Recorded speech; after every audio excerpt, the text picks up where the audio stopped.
If anybody's wondering where the Curb Find Bissell Powerforce compact video part 2 has gone, the reason for the delay is this, the brush roll.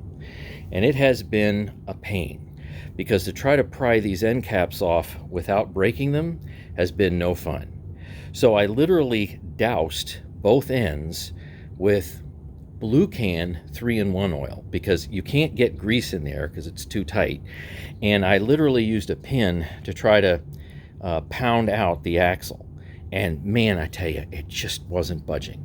Until finally a few minutes ago after I'd let the thing sit for a while. And as you can see, I got one end to actually pop.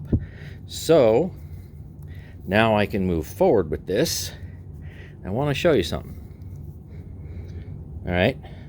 So you can see where I actually oiled everything. And seeing what I'm seeing?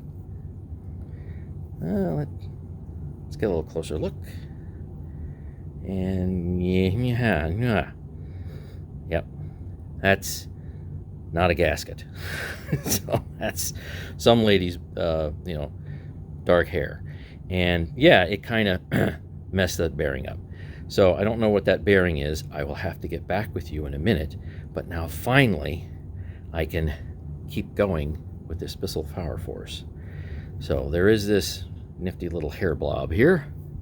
There's that. Here's this cap. And I was so worried that I was going to end up breaking it. But I didn't. Made a couple of marks on it. Now let's see. Can I get this end to come out? It's going to be a pain. Here we go. Oh, good. Okay, fantastic. I'll show you what fell out here in a second. There. It's a tube. It's a tube. Yes, I finally freed you from your end caps and probably bearings. Okay, so there's that. And here's one bearing end cap. There's that. And then here's the other one here, which should slide out here. Okay, let me move that over there. All right, see, I'm going to have to use a little extra force in order to remove that. So let me get back with you. Now that we've gotten everything fully separated, these bearings are an oddball. They are 71749 bearings.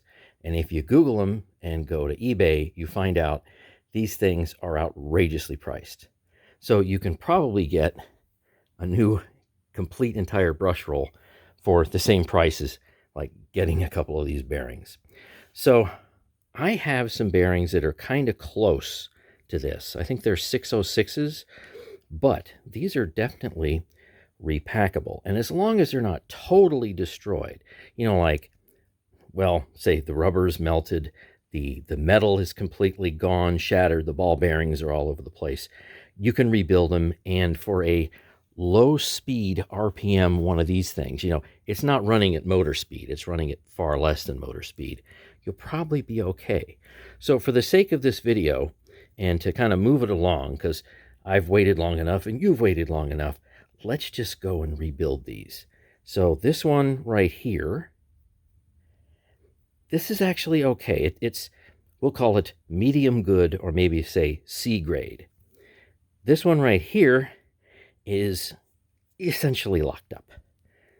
So it's not doing much. So I've recovered many bearings. So just for the sake of this video, let's go ahead and see if we can't revitalize this dude. For a little teeny tiny bearing, you need a little teeny tiny pry thing. So let's see if I can get this seal off without mangling it, because I got to put it back on. Okay, there we go. Popped it off, and hopefully you can see that. A little bit of rust in there. Let's see. Yeah, and that is pretty locked up. Let me see how close I can get it to the camera. Still stay in focus. Maybe about that. Okay, there's one side.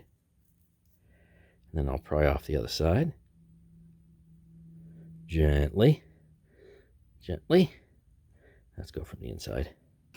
better luck with the inside, I think. Now back to the outside. Give me one side. Something, anything. Oh no, it went back in.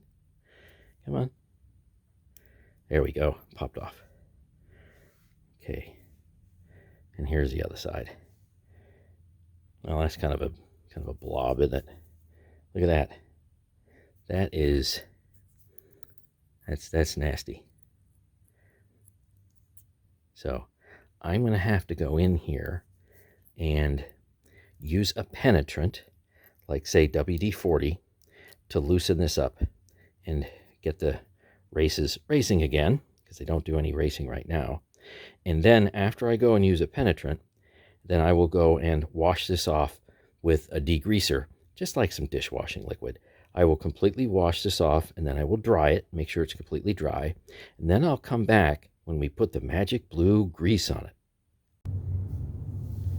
Now here we have some clean, grease-free bearings.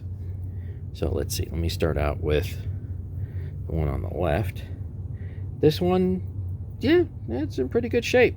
It spins fairly well, and it's not gritty. It doesn't spin like it has sand or metal parts in it. So that will grease up very, very nicely, and it doesn't make any noise. Yeah, you can't hear that because it didn't actually make any noise. So I'm going to take my favorite high-end grease. You know, and I was just asked today, actually. Somebody said, "Where is that grease? I can't find it."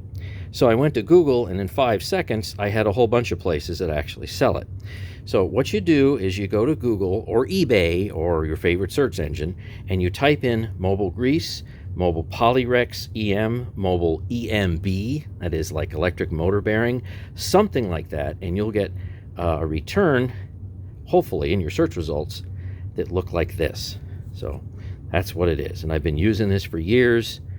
It's actually very inexpensive now. It used to be a lot more expensive than what it used to be.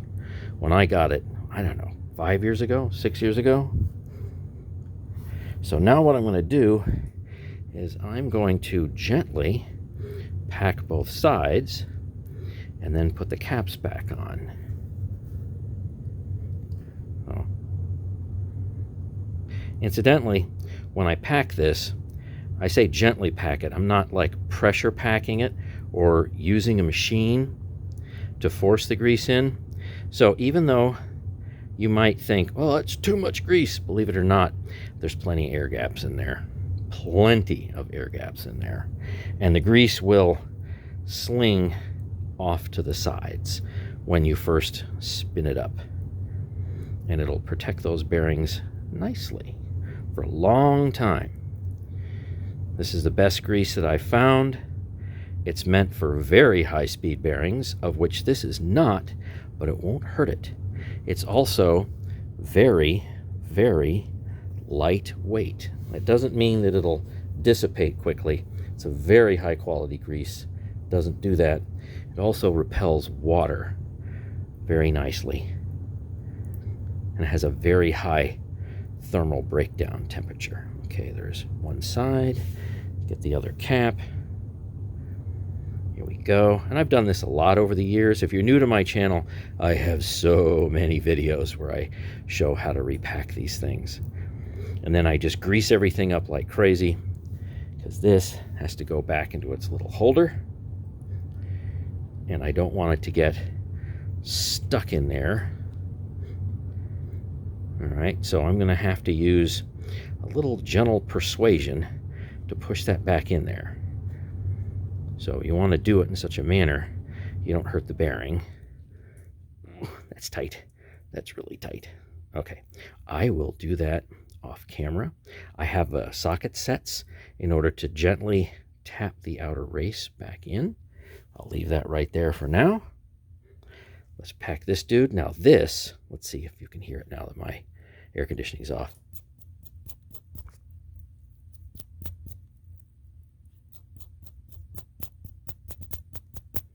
If you heard a little bit of that rattling, that's the condition of this bearing, which is to say, not real great, but this grease should actually take care of it. I've repacked many of these things And even though this isn't going to be in the best shape in the world, it will be very useful. It'll go from not being useful, not being serviceable, to being very serviceable, but not perfect. Oh yeah, it's loving that now. And so are my blue fingers. Okay, let's see. Give me a cap. Sticks to that grease nicely.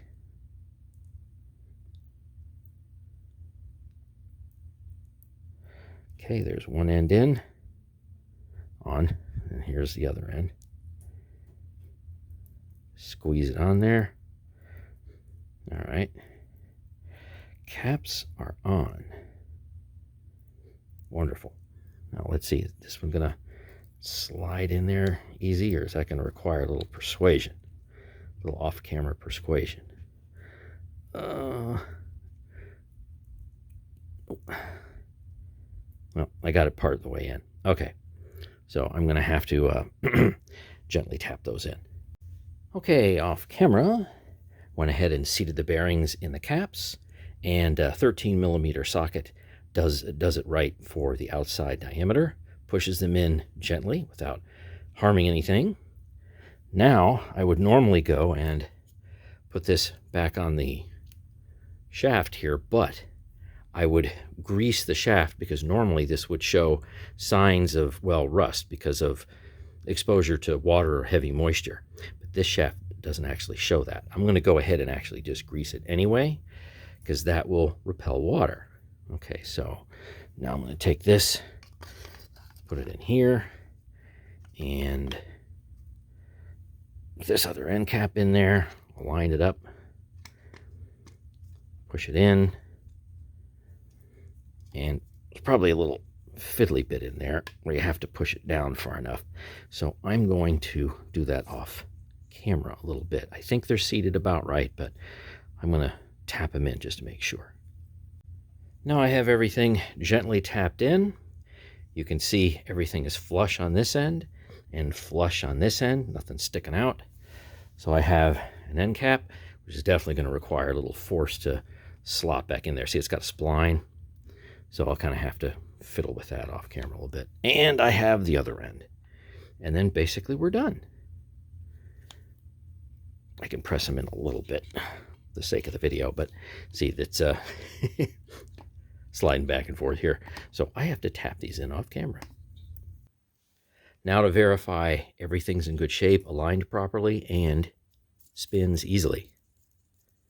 And that's with the grease in there. Oh, that's nice. It's not perfect, but hey, it spins a lot better than when I first got a hold of it. And you know what's cool is there's heavy grease packed into both ends. So I don't think we're going to have any lockup problems.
Ooh, didn't like that wind down.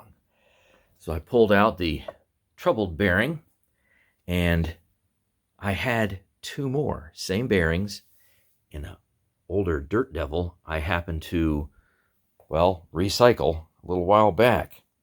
So I have prepared two other of the exact same bearings in the same manner. So let's do a bearing swap. Far too much time later, I think we got a winner. I'm going to run this for a second just because there's some type of like an air leak somewhere, and it sounds like this. Yeah, so that's not the brush roll. Yeah, there's some type of a leak there somewhere doing that. But that's not the brush roll. So let's put this on.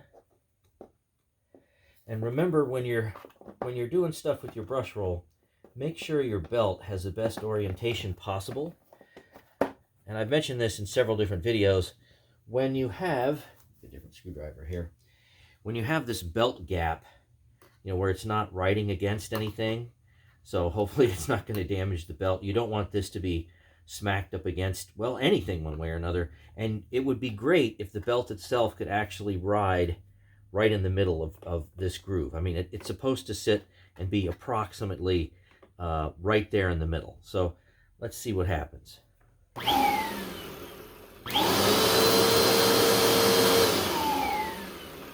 Nice.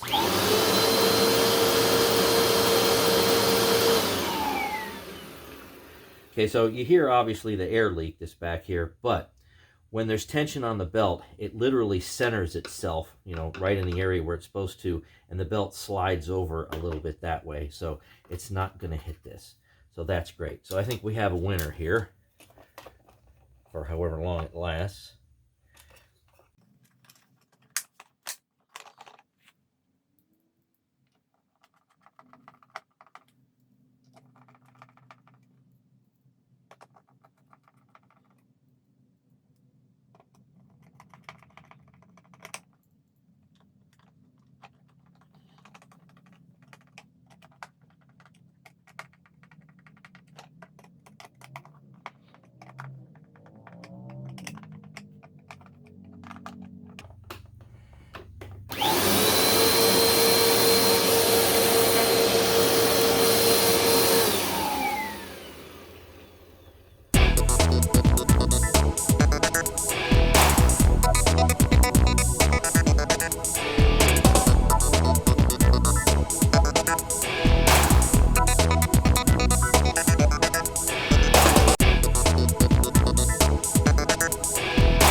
Couple things here before we do a first run. I don't know if this compact was necessarily rated for pile carpet, so I guess we'll find out. And the weird wind down hoot, you know, or howl. So I think I took care of it. It has to do with how this filter assembly all comes together. I mean, obviously everything is super clean because it just came out of the tub, but depending on how this is oriented. By the way, this whole assembly can actually rotate. I mean, it's got a screw there. So play with it a little bit, and I think you can figure out a way to eliminate all or most of that weird noise. So let's hear what it sounds like now.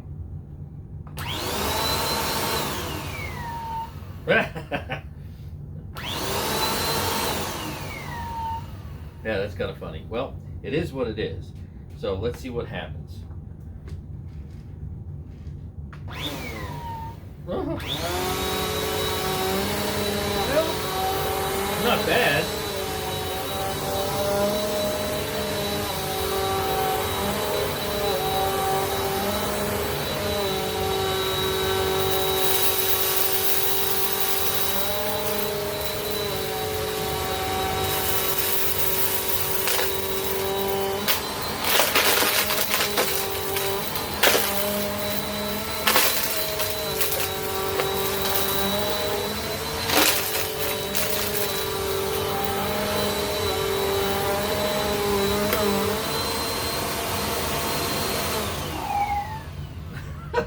That's just hilarious.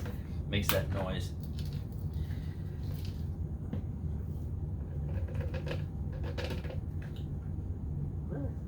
No damage done, and I can tell. Anyway. Okay, hose time. Let's see, I'll do this. And then, why not? Just put the big handle on. There we go. Let's see, this has a little pip in there. Goes in and clicks. Not bad.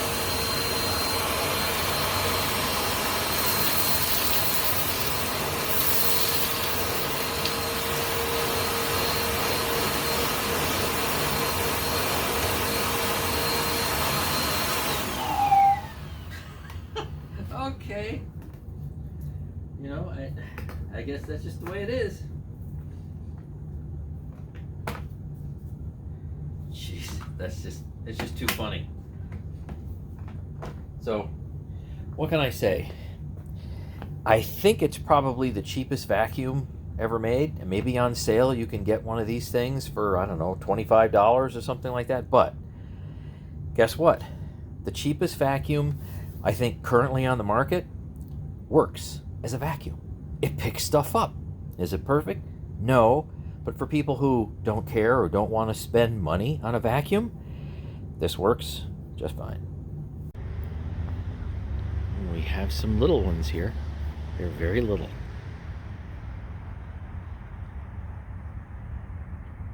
Hi. Yeah, hi. Hi. You want to come over? Yeah, come on over. Come on over. It's okay. Yeah, want to come over? Yeah, come on over. I'll pet you. I don't have any food though.